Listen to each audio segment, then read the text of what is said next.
Bismillahirrahmanirrahim.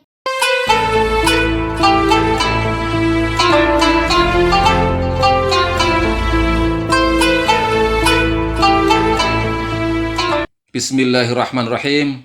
Apakah betul kata kotor itu lebih tepat dipakai di ayat itu? Karena kata rijzun di ayat lain berarti azab atau siksaan.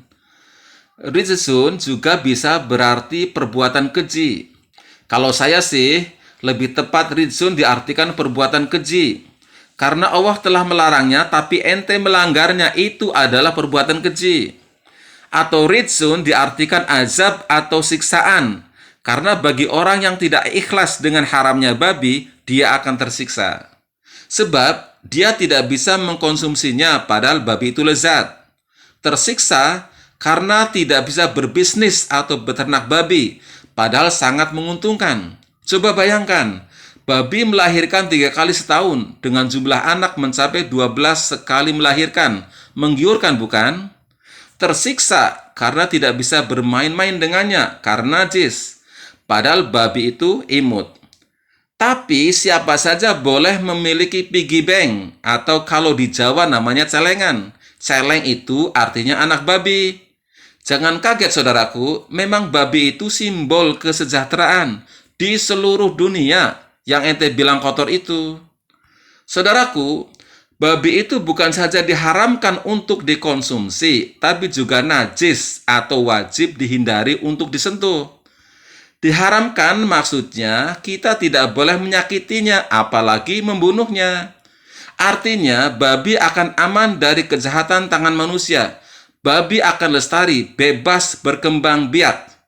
Saudaraku, peternakan yang sempurna ada di alam bebas. Dengan makanan alami tidak mengandung bahan kimia, sehingga kualitas dagingnya tinggi. Dampaknya, populasi babi akan melimpah di alam bebas. Untuk apa? Untuk memastikan tidak ada binatang karnivora semisal harimau, panter, serigala, dan sejenisnya mati kelaparan, agar terjaga keseimbangan alam. Itulah sedekahnya orang Islam bagi pelestarian alam. Bila PBB hanya bicara penyelamatan binatang langka, maka Islam selain melindungi juga melakukan tindakan dengan memberi makan mereka. Untuk apa lagi? Untuk keperluan manusia dalam kondisi darurat, seperti dalam hal kesehatan. Tidak ada haram bila dalam kondisi darurat. Sebagaimana ayat 173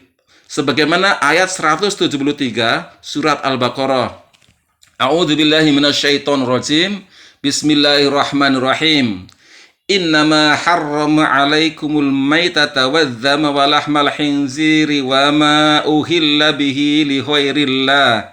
Famanidurra ghaira baghin wala 'adin fala itsma alaih. Innallaha ghafurur rahim. Sesungguhnya Allah hanya mengharamkan bagimu bangkai, darah, daging babi, dan binatang yang ketika disembelih disebut nama selain Allah.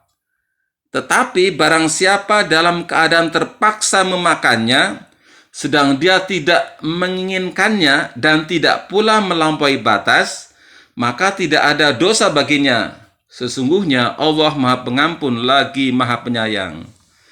Saudaraku, itulah haram, bukan sekedar pelarangan, tapi ia adalah sebuah konsep bagaimana melestarikan lingkungan dan melestarikan ras manusia yang Allah ajarkan pada kita. Konsep haram ini sangat penting saudaraku, sehingga Allah mengulang-ulang ayat keharaman babi ini hingga 4 kali di surat berbeda. Dan babi menempati urutan ketiga setelah haramnya bangkai dan darah. Silahkan saudara cermati ayat-ayat berikut ini. Quran surat 2 ayat 173, Quran surat 5 ayat 3, Quran surat 6 ayat 145, dan Quran surat 16 ayat 115. Al-Quran secara konsisten membuat urutan tersebut, meski dalam redaksi yang sedikit berbeda.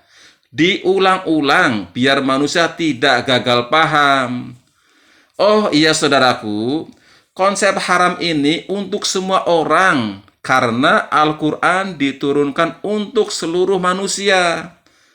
Dan yang gagal paham adalah non-muslim, termasuk para ateis. Tapi hebatnya, justru mereka yang melakukan penelitian terhadap babi dan menemukan kehebatannya. Padahal keistimewaan babi itu disebut-sebut di kitab sucinya orang Islam. Justru umat Islam dibuat terkaget-kaget begitu mengetahui vaksin meningitis mengandung babi. Babi haram masuk Masjidil Haram. Kok bisa? Why not? Kan sama-sama haramnya. Anehnya, ternyata umat Islam yang jauh lebih gagal paham memandang babi sebagai hewan paling hina di dunia, lebih hina dari anjing. Kedua binatang ini tidak luput dari perlakuan buruk orang Islam. Kalau mau berpikir, seharusnya umat Islamlah yang menemukan obat rabies, karena najisnya anjing termuat di dalam hadis. Padahal Allah sudah mengulang-ulang ayat tentang keistimewaan babi. Kadzalika nusarriful ayati liqaumi yashkurun. Demikianlah kami mengulangi tanda-tanda kebesaran kami bagi orang-orang yang bersyukur. Saudaraku, tapi umat Islam adalah umat yang patuh secara tekstual. Mereka tidak akan makan babi. Saudaraku, konsep haram sebagai ujian supaya manusia tetap jadi manusia, tidak akan mentuhankan dirinya karena serba dibatasi. Hanya Allah yang maha tidak terbatasi. Allah menetapkan hukum-hukum menurut yang dikehendakinya. Innallaha yahkumu ma yurid. Saudaraku, bagaimana dengan rokok? Bila filternya mengandung hemoglobin dari darah babi, jelas itu haram. Ditambah, merokok lebih membahayakan kesehatan daripada daging babi.